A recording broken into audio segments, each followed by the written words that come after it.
मिलिए हमारे पेशेंट से जो थे तो सिर्फ 33 साल के लेकिन डिफ्यूज ग्रेड 5 बॉल्डनेस के पेशेंट बन चुके थे। उनके स्कैल्प पर हेयर लॉस इतना ज्यादा हो चुका था कि न सिर्फ उनका ओवरऑल लुक बदल गया था बल्कि उनका सेल्फ कॉन्फिडेंस भी कम होने लगा था। सोशल गैदरिंग्स में हेजिटेशन फील करना और अपने अपीयरेंस को लेकर कॉन्स्टेंटली स्ट्रेस में रहना उनकी रूटीन लाइफ का हिस्सा बन गया था। आज की इस वीडियो में हम आपके साथ शेयर करेंगे उनकी कंप्लीट बॉल्डनेस की जर्नी, बॉल्डनेस के पीछे के रीजंस क्या थे और ये भी कि कैसे हमारे एक्सपर्ट्स ने उनका हेयर ट्रांसप्लांट किया। साथ ही जानेंगे उनका 1 मंथ, 2 मंथ्स और 4 मंथ्स पोस्ट ट्रांसप्लांट का एक्सपीरियंस। चलिए शुरू करते हैं इनिशियल चैलेंजेस से। मेरा नाम तरुण रौथाड़ है और मैं अभी यहाँ पर हूँ हरिद्वार में क्यूएसटी क्लिनिक में, और जहाँ मेरा अभी हेयर ट्रांसप्लांट का ट्रीटमेंट चलेगा। मुझे जो ये बालों की प्रॉब्लम है ये लगभग 2015-16 से हुई। जब मैं कॉलेज में था तो उस टाइम एकदम पता तो चलता है नहीं, जब धीरे धीरे बाल कम होते गए तो जब देखा मैंने कि लोगों ने भी बोला कि बाल कम हो रहे, तो जब नजर पड़ी तो खाली खाली होता गया माथा कि किस वजह से हो रहा है, क्या हो रहा है। फिर परिवार में तो पापा के, मम्मी के, इनके तो सभी हैं, बाल ठीक हैं, थोड़ा भाई लोगों को भी कम है और मामा की तरफ से हमारे मामा लोगों के उसमें बाल थोड़ा कम है। बहुत से लड़कों के बाल अभी छोटी उम्र में निकलने शुरू हो जा रहे हैं। अब ये पानी की कमी है या खाने की कमी है या फिर क्या है, ये पता चलना अभी मुश्किल है। मैं जब बाल मेरे ज्यादा झड़ने शुरू हुए तो मैं स्किन के डॉक्टर के पास गया था, मैं श्रीनगर में। तो इनके पास जब मैं गया था तो उस टाइम पे कुछ नया आया था कि ये सिरिंज लगाना का कुछ ऐसे आया था, क्या नाम तो मुझे ध्यान नहीं आ रहा क्या बोला था। तो उस टाइम तो हमें इतना नॉलेज था भी नहीं बालों के बारे में कि क्या होता है। तो 1-2 बार मैंने लगवाए, 6 महीने में, लगभग 2 महीने मैंने लगवाए, लेकिन मुझे लगा नहीं उससे कुछ फायदा हुआ होगा। तो उसके बाद मैंने नहीं करवा पाया उसको, क्योंकि हुआ ही नहीं जब फायदा, तो आगे करके फायदा क्या था। फिर ऐसे करके फिर हमने सुना कि क्यूएसटी ये है वो है, मतलब लोगों ने भी बोला। फिर हमारे साथ का एक लड़का है, उसने भी करवाया।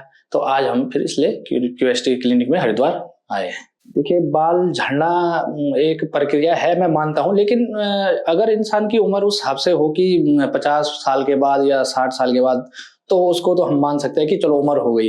लेकिन अभी से जो हम लोग, जैसे हमारी उम्र है 25 है, 30 है, 35 है, या जो भी है 40 है, तो अभी से जो बाल झड़ना शुरू होता है तो इंसान जैसे कहीं फंक्शन में चले गया या किसी दोस्त के साथ फोटो खिंचवानी है तो इंसान घबराता है कि यार सबके बाल है और मेरे नहीं है, तो मैं थोड़ा अलग लग रहा हूँ या मैं थोड़ा गंजापन सा लग रहा है। इस हिसाब से लोग फोटो लेने में और पार्टी में जाने में थोड़ा शर्मिंदगी सी महसूस करते हैं। तो होना ये चाहिए कि ये बाल होना बहुत जरूरी है। थोड़ा इंसान का क्या हो जाता है कि एक तो पर्सनैलिटी और बाल बुल, तो जैसे इंसान क्या लेता है, सेल्फी लेता है, तो सेल्फी में सबसे ज्यादा इस चीज को देखा जाता है कि मेरे सर में तो बाल ही नहीं है। अगर पीछे से ले रहा है, साइड से ले रहा है, तो इंसान का ये होता है कि चलो इधर से तो है, पर लेकिन जैसे आदमी लेता है या खुद ही के फोन से या किसी के भी, तो फ्रंट फोटो जो होती है तो उसमें आदमी थोड़ा लगता है कि अजीब सा कि गंजापन है, या आदमी को ऐसा लगता है कि झिझकता है कि फोटो नहीं खिंचवानी थी, मैं फंक्शन में नहीं जा पाऊँ। कोट पैंट पहन के आदमी टोपी पहनेगा तो वो भी नहीं लगता है ठीक, फिर 24 घंटे टोपी नहीं पहन सकता है। तो बालों का होना बहुत जरूरी है। जब मैं क्यूएसटी के बारे में मुझे पता चला कि यहाँ पर एक किसी फ्रेंड ने मेरे बताया था कि 2023 में कि एक क्यूएसटी क्लिनिक है, तो हम इतना उस टाइम हमें पता नहीं था कि क्यूएसटी है क्या। तो हमने जब इसमें देखा, पूछा लोगों से कि क्यूएसटी में होता क्या है किस हिसाब से है, लेकिन ये क्लिनिक तो बहुत सारे हैं ट्रांसप्लांट के, देहरादून में है, दिल्ली है, इधर है, दुनिया भर के शहरों में। लेकिन हमने क्यूएसटी इसलिए चुना है क्योंकि क्यूएसटी में जब हमने पता किया तो यहाँ पे कई हमारे फिल्म जगत के सितारे भी आए हैं, जैसे राजपाल यादव जी हो गए, हमारे जो सीआईडी में दया सर हो गए, इन लोगों ने भी यहाँ पे कराया। तो एक मेरे दोस्त ने भी करवाया था, तो उसने भी हमें यही सलाह दी कि आप कराओगे तो क्यूएसटी में कराना, बहुत अच्छा वहाँ पे वो मिलता है, रिस्पॉन्स है, और आप एक बार करा के देखो इस चीज को। तो लोगों से पता करके, और जब लोगों ने बोला कि क्यूएसटी अच्छा है, ये है, तो तब हम खुद यहाँ पे आए हैं इस बार। और 2023 में मेरा प्लान था करवाने का, तो उस टाइम थोड़ा काम धाम के चक्कर में नहीं मिल पाया समय, तो इस बार मैं फिर 2025 में आया हूँ। तो जब मैं यहाँ पे मेरी बातचीत हुई थी तो मेरे को फोटो के लिए बताया गया था, तो मैंने अपनी फोटो दी थी फ्रंट, बैक और साइड की। तो उस टाइम लगभग मेरे को 4038 के हेर फेर ग्राफ बताए थे कि आपके इतने ग्राफ लगेंगे। तो अब वो कंफर्म तो खैर मुझे वहीं जाके होना था क्यूएसटी में, लेकिन मैं क्यूएसटी में नहीं जा पाया किसी कारणवश, जैसे मैंने आपको बताया। तो मैं अभी आया हूँ, तो लगभग फिर से मेरा फोटो उन्होंने मांगा, तो लगभग 3800 के हेर फेर उन्होंने बोला कि आपके ग्राफ लगेंगे, समथिंग इतना बताया। वैसे कम ज्यादा तो अब वो तो वहीं जाके पता चलेगा कि क्या हिसाब से डॉक्टर बोलते हैं। तो इतना मेरा हुआ था उस टाइम पे। जब मैं पहले, मुझे पता नहीं था, मेरी फोन में और व्हाट्सएप में बात होती थी स्टाफ से, तो उस समय तो मुझे ये लग रहा था कि पता नहीं कैसे मेरी सर्जरी होगी, किस हिसाब से मैं रहूंगा, किस हिसाब से मैं वहाँ बात करूंगा, और किस हिसाब से मेरा मतलब पेन पून किस हिसाब से होगा, और किस हिसाब। जब मैंने यहाँ पे स्टाफ से मिला खुद आके, तो मेरे को बहुत अच्छा रिस्पॉन्स मिला कि यहाँ पे ऐसा होता है। सबने मतलब बताया कि यहाँ पे जो भी हमने पूछा तो सबने अच्छा जवाब दिया यहाँ पे कि ऐसा होता है, ये होता है, जो होता है। तो यहाँ पे स्टाफ बहुत अच्छा है और हेल्प करने के लिए बहुत बढ़िया है, क्योंकि मेरी व्हाट्सएप और कॉल में बात हुई तो हमने लोकेशन जो भी है पूछा, तो सबने हेल्प किया हमारी। देखिए घर में भी थोड़ा टेंशन रहती है कि देखो सर का मामला है, सर्जरी होनी है, तो किस हिसाब से होगी। चलो नजदीक रहता तो हमारा तो ये होता कि घर वाले भी आने देखने के लिए आते कि 2 दिन 3 दिन वहां रहना। तो अब घर वाले दूर हैं, 150 किलोमीटर लगभग दूर है, 130-150 मान के चलो आप, तो नहीं आ पाएंगे। तो हमारे दोस्त आ रखे हैं 1-2, तो वो है हमारे साथ। और तो घर वालों ने ये पूछा कि कैसा है क्लिनिक, क्या है, तो मैंने कहा मैंने पता कर लिया है, आप निश्चिंत रहो, आप उस चीज की चिंता मत करो। आप ये है कि अब जाना तो है ही, क्योंकि कब तक ऐसे गंजेपन का शिकार रहना है, तो बाल तो हमने लगाने हैं आज नहीं तो कल, इसलिए हमने क्यूएसटी तो जाना ही है। और हमारी पहली बात हो रखी है क्यूएसटी में, और वहाँ पे हमारे दोस्तों ने भी करवाया, 1-2 दोस्तों ने, तो उन्होंने बोला बढ़िया है। हाँ, मैं हेयर ट्रांसप्लांट कराने के लिए एक्साइटेड हूँ, क्योंकि मैं 1.5 साल पहले जो चीज करने वाला था वो थोड़ा लेट हो गया। तो आज मैं एक्साइटमेंट इतनी ज्यादा है कि मैं ये देख रहा हूँ कि कब मेरा नंबर आए और कब मेरा ये ट्रीटमेंट पूरा हो, और कब मेरे नए बाल आए और मैं फिर से मेरे पूरे बाल दिखें।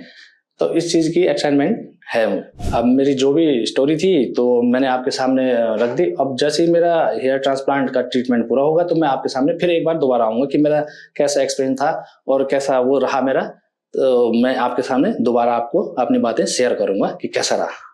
एक, अगर आप भी अपने हेयर लॉस या गंजेपन से परेशान हैं, तो हमारे डॉक्टर से कंसल्ट करें। वह आपको गाइड करेंगे, जिससे आप एक इन्फॉर्म्ड डिसीजन ले पाएंगे।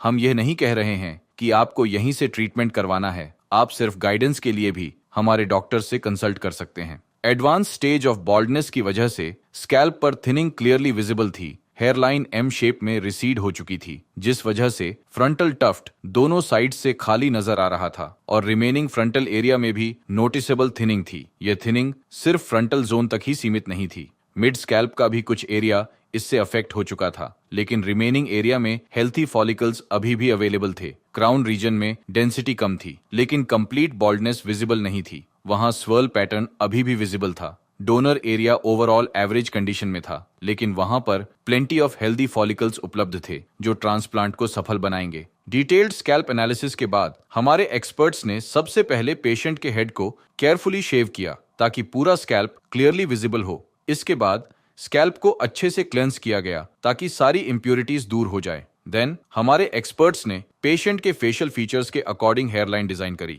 हेयरलाइन सिर्फ एक स्ट्रेट लाइन नहीं होती, बल्कि एक बैलेंस्ड ब्लूप्रिंट होती है, जो पेशेंट के फेस को यंग और प्रोपोर्शनेट लुक देती है। इसके साथ ही पेशेंट के फ्रंटल एरिया और मिड स्कैल्प को केयरफुली मार्क करते हुए आउटलाइन बनाई गई। क्राउन रीजन को भी सेपरेटली एनसर्कल किया गया। ये सारी मार्किंग सर्जरी के लिए एक प्रिसाइज रोड मैप क्रिएट करती है। इससे सर्जन को क्लैरिटी मिलती है कि किस एरिया में कितने ग्राफ्ट्स की नीड है, और पेशेंट को भी अपने फ्यूचर लुक का क्लियर विजुअल आइडिया मिल जाता है। इसके बाद पेशेंट की सर्जरी स्टार्ट हुई, जिसे कंप्लीट होने में 10 से 12 घंटे का टाइम लगा, और उसके बाद पेशेंट ने अपना एक्सपीरियंस हमारे साथ शेयर किया। देखिए, आज मेरी सर्जरी हुई है, कंप्लीट हो गई है मेरी सर्जरी। और इस सर्जरी में मैं लगभग सुबह 8 बजे आ चुका था, लगभग 8 से, और ये मान के चलो 5-6 बजे तक मेरा सर्जरी का काम हुआ। और उसके बाद मैं इसके बाद यहाँ पे आया हूँ आप सबके बीच। जैसे कि मैंने पहले पिछली वीडियो में कहा था कि सर्जरी के बाद मैं आपसे मिलूंगा। तो हल्का फुल्का पेन तो चलते है, फिर आपके साथ यहाँ पे जो स्टाफ है वो बहुत हेल्प करते हैं हमारी। तो कुछ भी दिक्कत होती है वो बीच बीच में हमसे पूछते रहते हैं कि आपको कोई दिक्कत है, कोई प्रॉब्लम है। तो ऐसा कुछ नहीं है, आप एक बार जरूर यहाँ पे आए और क्यूएसटी में हरिद्वार और जिनके साथ मतलब ऐसा है कि बाल झड़ रहे हैं या बाल निकल गए हैं, तो उनको जरूर आना चाहिए यहाँ पे। क्यूएसटी क्लिनिक में मेरे आने का पहले भी था, और इससे पहले वीडियो में मैंने आपको बताया था कि मैं क्यूएसटी क्लिनिक में क्यों आऊँ। तो यहाँ पे एक बहुत बेस्ट वो होता है जो जिसको बोलते हैं कि वर्क होता है यहाँ पे इसका हेयर ट्रांसप्लांट का। तो यहाँ पे आने का मेरा मतलब यही था कि जब लोगों ने मुझसे कहा कि क्यूएसटी जाओ, तो मैंने पहले इसके बारे में पता किया क्या है क्या नहीं है। जब मैंने देखा सुना, तो आज मेरा हेयर ट्रांसप्लांट मैं जब देखा ट्रांसप्लांट करने के बाद, तो बढ़िया अच्छा हो रखा है, बहुत सुंदर हो रखा है। और अब उसमें जो दवाई होंगी वो चलेंगी। जो मैंने अपनी सर्जरी के लिए जो डिसीजन लिया था तो क्यूएसटी क्लिनिक के लिए, तो मैंने वो सही डिसीजन लिया था कि क्यूएसटी क्लिनिक का। जब मैंने अपना नया लुक को देखा, तो मैं काफ़ी एक्साइटेड हुआ और काफ़ी खुश हुआ कि मेरे बाल फिर से आ गए, और मेरे बहुत प्रसन्नता हुई मुझे इस चीज़ से। अब जब मैं अगली बार यहाँ पे आऊँगा अपनी पीआरपी के लिए, तो मैं फिर से आपके सामने दोबारा आऊँगा और दोबारा आपको बताऊंगा कि मेरे बालों में कितना ग्रोथ हुआ, क्या हुआ। अब मिलते हैं गाइस अपने नए रिजल्ट और नए पीआरपी के बाद। पेशेंट की सर्जरी केयरफुली प्लान्ड स्टेप्स के साथ स्टार्ट हुई थी। सबसे पहले रिसिपिएंट और डोनर एरियाज में लोकल एनेस्थीसिया इंजेक्ट किया गया था ताकि पूरा प्रोसेस पेनलेस और कंफर्टेबल रहे। एनेस्थीसिया के बाद हमारे एक्सपर्ट्स ने रिसिपिएंट एरिया में स्लिट्स क्रिएट करी। हेयरलाइन जोन में स्लिट्स को इरेगुलर पैटर्न में डेंस पैकिंग के साथ क्रिएट किया गया था ताकि इम्प्लांटेशन के बाद हेयरलाइन कंप्लीटली नेचुरल लगे। हेयरलाइन के बाद रिमेनिंग फ्रंटल और मिड स्केलप एरियाज में डेंसिटी के अकॉर्डिंग स्लट्स बनाए गए थे, जहां ग्राफ्ट्स को स्ट्रेटेजिकली इम्प्लांट करना था। क्राउन रीजन में स्लट्स बनाते वक्त एंगल्स और डायरेक्शन पर स्पेशल अटेंशन दिया गया था ताकि नेचुरल स्वर्ल पैटर्न रिक्रिएट हो। इम्प्लांटेशन स्टेज में हमारे एक्सपर्ट्स ने हेयरलाइन जोन में प्री मेड स्लिट्स फॉलो करते हुए सिंगल और थिन हेयर फॉलिकल्स इम्प्लांट किए जो नेचुरल सॉफ्टनेस क्रिएट करते हैं। फ्रंटल और मिड स्कैल्प एरियाज में डेंसिटी बढ़ाने के लिए डबल और ट्रिपल हेयर फॉलिकल्स इम्प्लांट किए गए। क्राउन रीजन में फॉलिकल्स को डिफरेंट एंगल में इम्प्लांट करके स्वर्ल पैटर्न में वॉल्यूम ऐड करी गई। इस केस में टोटल 4000 ग्राफ्ट्स इम्प्लांट किए गए थे, जिन्हें पेशेंट के सेफ डोनर जोन से एक्सट्रैक्ट किया गया था। अगर आप भी हेयर ट्रांसप्लांट करवाना चाहते हैं तो कमेंट करिए हेयर ट्रांसप्लांट। हेयर ट्रांसप्लांट के बाद पेशेंट ने मल्टीपल टाइम्स फॉलोअप के लिए क्लिनिक विजिट किया था। चलिए जानते हैं उनके फर्स्ट विजिट का एक्सपीरियंस। और मेरा जो ट्रांसप्लांट का जो पहला डे था, वो आज 1 मंथ पूरा हो चुका है। 1 तारीख को मेरा ट्रांसप्लांट हुआ था और आज मेरी पहली पीआरपी है। तो आज मैं यहाँ पर आया हूँ। तो जब मैं यहाँ पर से हेयर ट्रांसप्लांट के बाद यहाँ से घर गया, तो उसके बाद मुझे मतलब ऐसा लग रहा था कि मैं कैसे करूँगा, कैसे मैं दवाई करूँगा और कैसे मेडिसिन लूँगा और कैसे मैं अपना हेड वॉश जो हम 5-6 दिन बाद करते हैं। तो वो जो यहाँ की जो टीम थी क्यूएसटी की, वो लगातार हमसे फ़ोन में बनी रहती है कि आपको कोई प्रॉब्लम है, कोई क्वेरी है, तो आप हमसे वो कर सकते हैं, बता सकते हैं कॉल करके या मैसेज करके। तो जब मैं यहाँ से गया तो उसके बाद मेरी 9 या 10 दिन की दवाइयाँ थी। तो मेडिसिन 10 दिन की होने के बाद तो उन्होंने बताया कि इसको इस टाइम पे खाना है, डाइट आपको इस हिसाब से लेनी है, तला भुना ज़्यादा नहीं खाना है, बाहर की चीज़ें कम खानी है, और आपको जो नाइट को या जो भी सोना है तो वो हेड को एक पोजीशन में, सीधे पोजीशन में सिर्फ सोना है, क्योंकि हमारे जो ग्राफ्ट होते हैं तो वो हम निकल सकते हैं या डैमेज हो सकते हैं, इसलिए हमें एक पोजीशन में सोना पड़ता है। तो उसके बाद हमारा हेड वॉश होता है। तो यहाँ से हमें टीम लगातार बताती रहती है और हमारी जो डेली की फोटो अपडेट होती है तो वो हम उनको शेयर करते हैं। फिर वो वहाँ से देख के हमें बताते हैं कि कोई दिक्कत होगी तो वो हमें बताते हैं, अगर ठीक है तो वो हमें बताते हैं ओके है। मेरे साथ फॉलोअप्स में ये सब चीज़ें हुई और मेरा फॉलोअप्स में सब कुछ बढ़िया रहा। जब मैं यहाँ पे मेरा ऑपरेशन था हेयर ट्रांसप्लांट का, तो मैं यहाँ पे सुबह 8 बजे आया था। जब होता है तो वो देते हैं इंजेक्शन एनेस्थीसिया, बेहोशी का जो भी है, मतलब सुन्न करने का, जो पेन ना हो। तो उसके बाद हमारी पूरी डॉक्टर की टीम वहाँ पे रहती है। वो जैसे हम पे इंजेक्शन लगाते हैं तो उससे पहले बताते हैं कि हम इंजेक्शन लगा रहे हैं, आपको अगर कुछ हो आप बता सकते हैं। तो मतलब जैसे हम इंजेक्शन लगवाते हैं तो उसके बाद वो बताते हैं कि सब ओके है, कोई दिक्कत तो नहीं है। और उसके बाद हम लोगों को अगर बाहर जाना है, टॉयलेट जाना है, तो वो पूछते हैं, बार बार पूछते हैं और हमें खुद लेके भी जाते हैं कि आप यहाँ चलो, ये है। और उसके बाद बार बार वो जो इंजेक्शन लगाते हैं हम पे, और यहाँ पे सफाई सब बढ़िया थी। और इंजेक्शन लगाने के बाद भी हमें पूछते रहते हैं कि कोई दिक्कत, कोई प्रॉब्लम तो नहीं है, कि ज़्यादा पेन तो नहीं हो रहा है। अगर पेन हो रहा है तो आप बता सकते हैं, या आपको एक ही पोजीशन में अगर लेटने में दिक्कत है तो आप बता सकते हैं, पोजीशन चेंज कर सकते हैं, या हमको उठना है, बैठना है, आराम करना है, पानी पीना, जो भी है वो सब चीज़ हमें प्रोवाइड कराते थे। तो जब मेरी सर्जरी हुई तो मैं सर्जरी होने से पहले मैं थोड़ा डरा हुआ था कि पता नहीं कैसी सर्जरी होगी, क्या होगी, कितना पेन होगा, क्या होगा। तो जब सर्जरी शुरू हुई मेरी तो मुझे तो पता ही नहीं चला कि हल्का हल्का पेन हुआ। तो इतना तो थोड़ा बहुत तो पेन होता ही है जब आपको ये सर्जरी करवाते हैं। तो जब धीरे धीरे वो आगे करते गए तो अचानक से जब मैंने उनसे टाइम पूछा तो 2:30 बज चुकी थी। तो मैं 8 बजे सोए आया था तो 2:30 बज चुकी थी, मुझे पता ही नहीं चला कि कब 2:30 बज गई।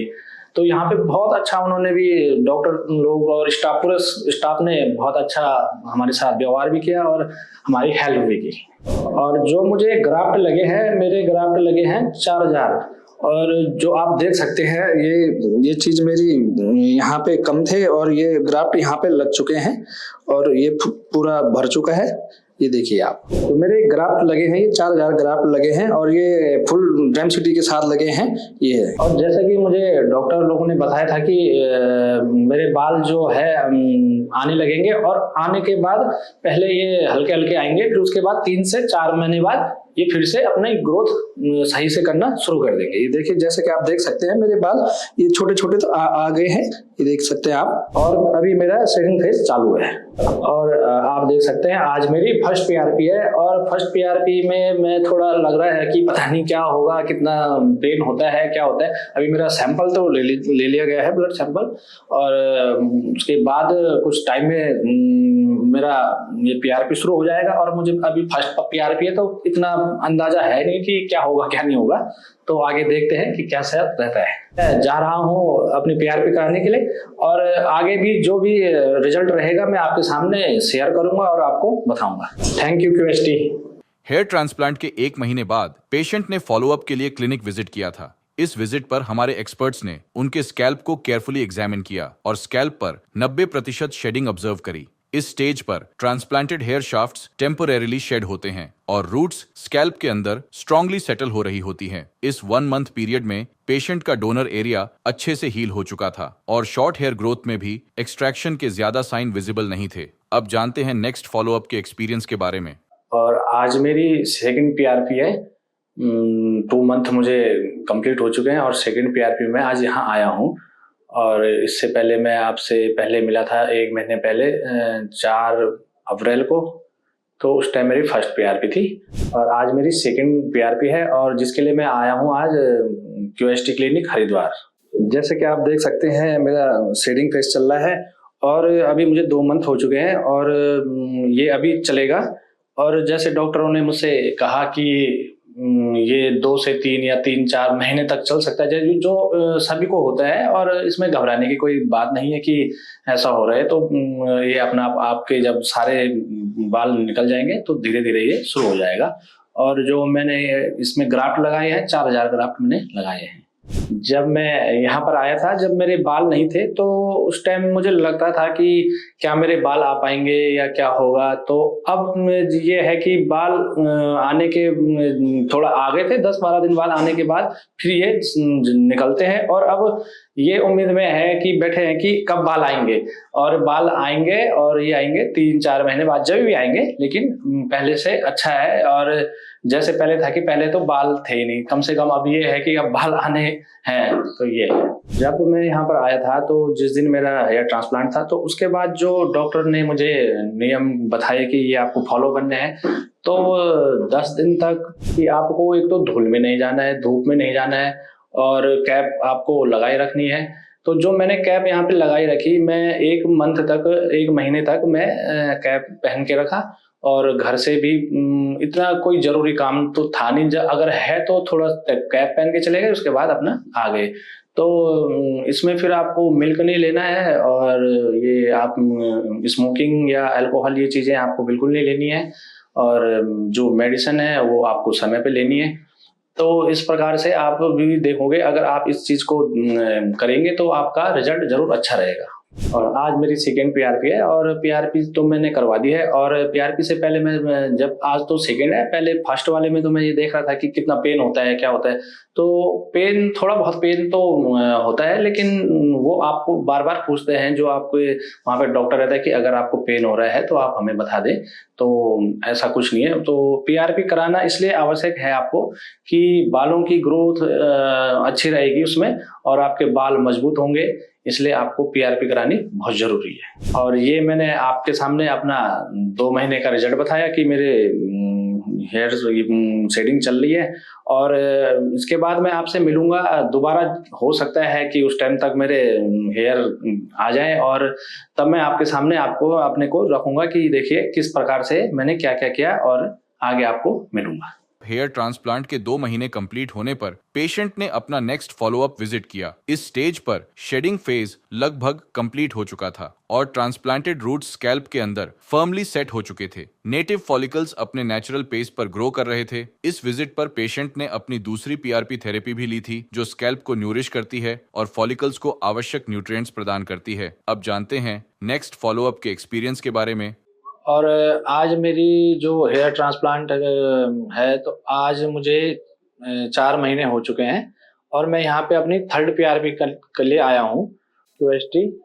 और आप देख सकते हैं कि मेरा जो शेडिंग था वो ख़त्म हो चुका है, और अब मेरे जो ये जो बाल हैं, जो ये आप देख सकते हैं, तो ये लगभग 1 से 1.5 महीने इनको हुआ है। तो अभी शेडिंग ख़त्म हुई थी 1 डेढ़ महीने पहले, तो अब देखना ये है कि कितने और कब तक बाल आते हैं। और अभी तो ये आने शुरू हुए हैं, तो अभी मैं बहुत खुश हूँ, और धीरे-धीरे 1 आध महीने बाद मुझे पता चल जाएगा कि कितने बाल कैसे ग्रोथ हो रही है। जब मेरी हेयर शेडिंग शुरू हुई थी, तो मुझे ये लग रहा था कि जो मेरे ये हेयर हैं, ये रुकेंगे या सारे ये शेड होंगे। और धीरे-धीरे जब इनका आना शुरू हुआ, तो मुझे ये लगा कि हाँ, कि ठीक है, धीरे-धीरे ये आ रहे हैं। और जो आप देख सकते हैं कि जो बीच में गैप दिख रहा होगा कि कहीं-कहीं पे गैप होगा, तो ये मेरे 1 डेढ़ 2 महीने, ज़्यादा से ज़्यादा 3 महीने ये भी आज आ जाएँगे, और फिर मैं आपके सामने इनको लेके आऊँगा। मैं जब मेरे हेयर ट्रांसप्लांट नहीं हुए थे, तो उस समय मुझे कहीं जाने में या कहीं शादी में जाने में, फ़ोटो खिंचाने में, कैमरे के आगे जाने में मतलब थोड़ा हिचकिचाहट होती थी कि मेरे जो गंजापन है वो दिख रहा है, और मैं कैसे जाऊँ। और कहीं पे भी जाना होता था तो मतलब थोड़ा आदमी ऐसा होता था कि मैं फ़ोटो कैसे खिंचाऊँ, क्या खिंचाऊँ? तो लेकिन जब से मैंने हेयर ट्रांसप्लांट किया है, तब से लोगों ने यही कहा है कि अब तो ठीक लग रहा है, बाल भी सही आ गए हैं, और हेयर काफ़ी अच्छे ग्रो हो रहे हैं। और मतलब लग नहीं रहा है कि आपने ट्रांसप्लांट कराया है, लग रहा है कि ओरिजिनल हिसाब से, मतलब जैसे कि आपके बाल पहले से थे। तो जब मेरा हेयर ट्रांसप्लांट नहीं हुआ था, तो उस समय जब मैं घर से बाहर निकलता था, तो उस टाइम तो जब बाल थे नहीं, तो उस टाइम ऐसा लगता था कि क्या बाल बनाने, बाल तो है नहीं, ऐसी टोपी पहनी, ऐसे ही थोड़ा इधर-उधर के हाथ से चले। और अब जब मैंने ट्रांसप्लांट करने के बाद जब मेरे बाल आने शुरू हुए, हेयर आने शुरू हुए, तो उसके बाद थोड़ा अपने आप को शीशे में देखना, और थोड़ा देखना बाल कितने आए, कितने झड़े, कितने क्या हुए। तो अब थोड़ा टाइम लगता है आने-जाने में। तो जब मैं यहाँ पर आया था हेयर ट्रांसप्लांट के लिए क्यूएसटी में, तो उस समय जो मेरे हेयर की जो कंडीशन थी वो यहाँ, ये लगभग ये जो एरिया आप देख रहे होंगे, तो ये पूरा खाली-खाली सा था। थोड़ा ये खाली था, ये दोनों जगह, और बीच-बीच में यहाँ पे। तो जब मैं ट्रांसप्लांट के लिए यहाँ पे आया, तो मैंने बात की, तो मेरे लगभग जो ग्राफ्ट उन्होंने बताए कि इतने ग्राफ्ट लगे, तो मेरे लगभग 4000 ग्राफ्ट इस एरिया में लग चुके हैं। ये आप देख रहे होंगे, भरा-भरा सा है, ये वाला और ये वाला। और जैसे आप देख सकते हैं मेरा डोनर एरिया, ये देखिए, ये पूरा उस टाइम उस डोनर एरिया से जो हेयर लिए गए थे, तो अब ये आ चुके हैं, ये आप देख सकते हैं। जैसे लोग बोलते हैं कटिंग नहीं करवा सकते, मैंने कटिंग जो मैंने कराई है, जो अपने आप को लुक देने के लिए कि यहाँ से थोड़ा बाल, हेयर थोड़ा छोटे बड़े हो चुके थे, तो हल्का-हल्का यहाँ से मैंने आप कटिंग कराया, आप देख सकते हैं कटिंग। जब मैं कटिंग कराने गया था, तो पहले जब मैं जाता था कटिंग कराने तो उस टाइम तो बाल हेयर थे नहीं, इतना ये खाली था, तो क्या कटिंग हो, हल्का हल्का यहाँ से साइड साइड। तो लेकिन अब जब मैं हेयर कटिंग के लिए जाता हूँ वहाँ पे, तो वहाँ पे वो बोलता है कि आ गए, ये आपके पूरे हेयर आ गए हैं, यहाँ पूरा भर चुका है, ये जो पहले गंजापन था ये पूरा भर चुका है। तो अब तो थोड़ा हेयर को मतलब वहाँ पे उनके पास जाने में, कटिंग कराने में थोड़ा अच्छा लगता है कि हाँ आप तो हेयर आ गए, तो आप अच्छा लगता है वहाँ पे जाने। जब मैं सैलून में जाता हूँ तो जैसे जो लोग मुझे पहले से देख के आ रहे हैं कि मेरे हेयर काफ़ी नहीं थे, और जब मैंने ट्रांसप्लांट कराने के बाद अब जाता हूँ तो वो मुझे देख के ऐसे चौंक जाते हैं कि अचानक ये क्या हो गया कि हेयर अपना आप कहाँ से ये शुरू हो गए आने। तो वो पूछते हैं कि क्या ट्रीटमेंट है, क्या दवाई लगाई, कि विक लगाई, क्या लगाई। तो वो सोचते हैं कि ये जो हेयर हमने लगा रखे हैं ये ऐसी है कि आर्टिफिशियल है, कैसा है वैसे। कोई लोग बोलते हैं कि दवाई है, क्या दवाई है लगाने की, क्या है क्या नहीं। जैसे कि कई लोग जैसे ऑपरेशन कराने के लिए बोलते हैं कि हेयर ट्रांसप्लांट कैसे कराएं, क्या कराएं। तो मैं उन लोगों को एक बात कहना चाहता हूँ, जब मैं भी यहाँ पे ट्रांसप्लांट कराने के लिए आया था तो मेरे मन में भी बहुत सवाल थे कि कराऊं, कैसे कराऊं, दर्द होगा, इन्फेक्शन होगा, दवाइयाँ होंगी, रिएक्शन ना हो जाए, अल्लड़ा ना हो जाए, फलना ना हो जाए। तो जाहिर है सबके दिमाग में ये बात आती है। लेकिन जब मैं खुद आया और मैंने खुद देखा, आज मुझे 4 महीने हो गए हैं, तो मैं खुद देखा ऐसा कुछ नहीं है। लोग ये चीज़ें बोलते हैं कि दवाई खाने से रिएक्शन हो जाएगा और सर में पेन रहता है, पता नहीं कैसा होगा, सूजन रहेगी, कब तक रहेगी, कैसे रहेगी, क्या रहेगी। लेकिन ऐसा कुछ नहीं है, हल्का-फुल्का पेन तो आपको हल्का-फुल्का पेन होगा, आपको इतना पता भी नहीं चलेगा। और लेकिन जब रिजल्ट आएगा 4 महीने, 3 महीने, 5 महीने, 6 महीने बाद, तो आप लोग उस पेन को खुद ही भूल जाएँगे कि चलो मेरा पेन जो भी था थोड़ा बहुत, तो उससे मेरे बाल भी आ गए, हेयर आ गए, अच्छे हेयर आ गए। तो लोग अफ़वाह फैलाते हैं कि औरों को भी बोलते हैं, जैसे दूसरे ने पूछा कि कैसा है क्या है, तो ऐसा कुछ नहीं है। आप एक बार मैंने यहाँ पे आने से पहले डॉक्टरों से भी पूछा कि सर कैसा होगा, क्या होगा? क्योंकि इंसान तो कुछ भी ऑपरेशन कराने से पहले घबराता है कि कैसे कराएँ, क्या कराएँ? तो मैं यहाँ पे जब आया था तो मैंने उनसे भी बातचीत की कि कैसे होगा? तो उन्होंने कहा ऐसा कुछ नहीं है, आप स्टाफ ने बहुत हेल्प की, और वो सब कुछ नहीं है, आप अफ़वाहों में मत पड़ो, आप जिसको कराना है आप तुरंत आओ और ये कराओ क्यूएसटी में। आज मैं यहाँ पे सुबह आया तो मेरी 3rd पीआरपी थी। तो पीआरपी में होता क्या है कि जैसे आपका सैंपल लेंगे, ब्लड सैंपल लेंगे, उसके बाद आपको ये डॉक्टर बुलाएँगे कि आपकी पीआरपी होनी है, और उसके बाद वो अपना जो भी पीआरपी देंगे आपको। और पीआरपी इसलिए ज़रूरी है, कई लोग क्या कराते हैं, हेयर ट्रांसप्लांट कराने के बाद पीआरपी नहीं करवाते। तो मैं आपको ये बता दूँ, पीआरपी करवानी ज़रूरी है, इससे हेयर की ग्रोथ अच्छी होती है, और हेयर को जो आने में जो भी है वो अच्छा, मतलब टाइम जो है वो अच्छा टाइम मिल जाएगा, और जो हेयर हैं आपके अच्छे हो जाएँगे। और ये थी मेरी 4th मंथ की ये हेयर ट्रांसप्लांट की स्टोरी। और मैं जब आपके पास दोबारा आऊँगा, 1 महीने, 2 महीने, 3 महीने जब भी आऊँगा, तो मैं आपको और अच्छी जो मेरी हेयर की ग्रोथ होगी, मैं आपके सामने फिर आऊँगा और अच्छी हेयर की ग्रोथ लेके आऊँगा। 4 महीने में फॉलिकल्स ग्रोथ फेज में एंटर कर रहे थे। हेयरलाइन में भी फॉलिकल्स ग्रो कर रहे थे, जिस वजह से हेयरलाइन की नेचुरल शेप विजिबल होने लगी थी। लेकिन अभी वह कंप्लीटली डिफाइंड नहीं हुई थी, जो कि इस अर्ली स्टेज पर एक्सपेक्टेड है। फ्रंटल एरिया और मिड स्कैल्प में भी फॉलिकल्स ग्रेजुअली ग्रो कर रहे थे। डेंसिटी अभी इनिशियल स्टेज के हिसाब से थी, पर प्रोग्रेस क्लियरली दिखाई दे रही थी। क्राउन रीजन में फॉलिकल्स एक वॉल्यूमिनस और स्वर्ल लाइक अपीयरेंस क्रिएट करते हुए इमर्ज हो रहे थे। ओवरऑल स्कैल्प पर सॉफ्ट और फाइन न्यू ग्रोथ विजिबल थी, जो अपकमिंग मंथ्स में डिफाइंड और मैच्योर नजर आएगी, जिससे कवरेज और डेंसिटी दोनों विजिबली इंप्रूव होगी। पेशेंट को इस फेज पर रिएश्योर किया गया कि यह ग्रोथ साइकिल का नॉर्मल पैटर्न है और नेक्स्ट 6 से 8 महीने में रिजल्ट्स विजिबल होंगे। हेलो फ्रेंड्स, अगर आपने अभी तक हमारे चैनल को सब्सक्राइब नहीं किया है तो प्लीज इस वीडियो को लाइक कीजिए, शेयर कीजिए और हमारे चैनल को सब्सक्राइब कीजिए। और ध्यान रहे बेल आइकन दबाना ना भूलें, जिससे हमारे हर वीडियो का अपडेट आपको समय समय पर मिलता रहेगा।